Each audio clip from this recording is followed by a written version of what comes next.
Hello friends, welcome to Artificial Intelligence video tutorial series. In the previous video tutorial, we understood that Mr. Alan Turing proposed the Turing test in the year 1950. He proposed that Turing test can be used to determine whether or not a machine is considered as intelligent. In the year 1980, Mr. John Searle proposed the Chinese room test or Chinese room argument.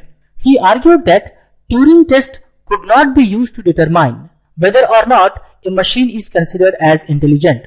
Mr. Alan Turing proposed the Turing test in the year 1950.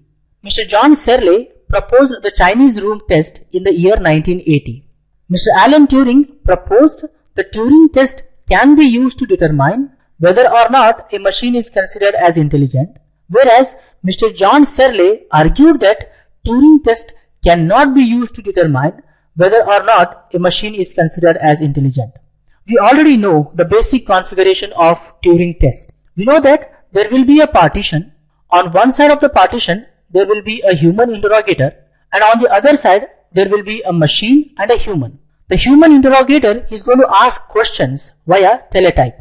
The machine and the human present on the other side are going to give answers to the questions via teletype.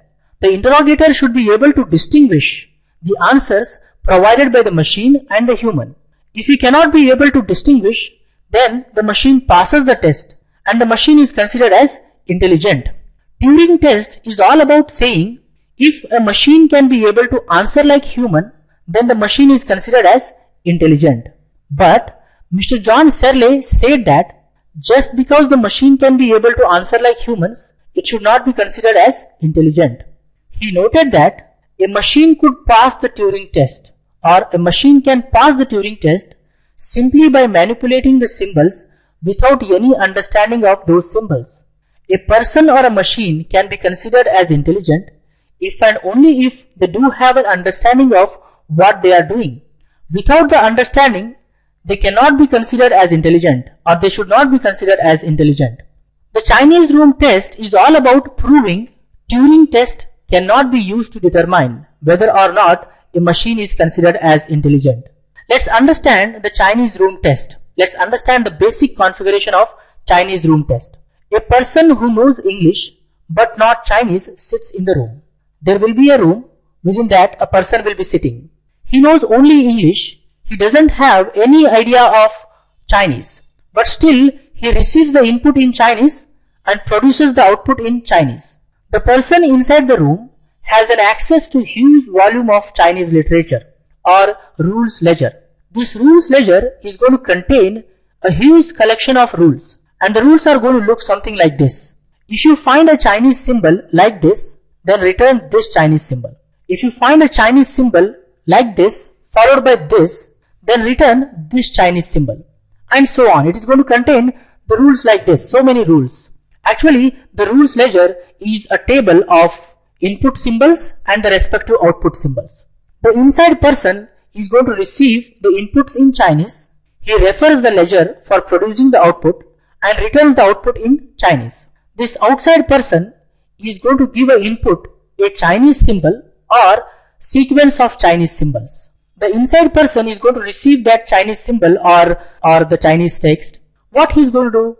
He is just going to locate that Chinese text in the table and returns the respective Chinese symbol as an output. For example, if he receives the Chinese symbol this, he returns this symbol as output. If he receives the Chinese symbol this, and then he returns this Chinese symbol as output. The inside person has no understanding of what those symbols mean, but from outside the room, it looks like inside person knows the Chinese perfectly, because he is receiving the input in Chinese and producing the output in Chinese perfectly. To the outside person, it looks like the inside person knows the Chinese perfectly. We cannot call this person as intelligent, because any other person who knows English can do this task perfectly, right?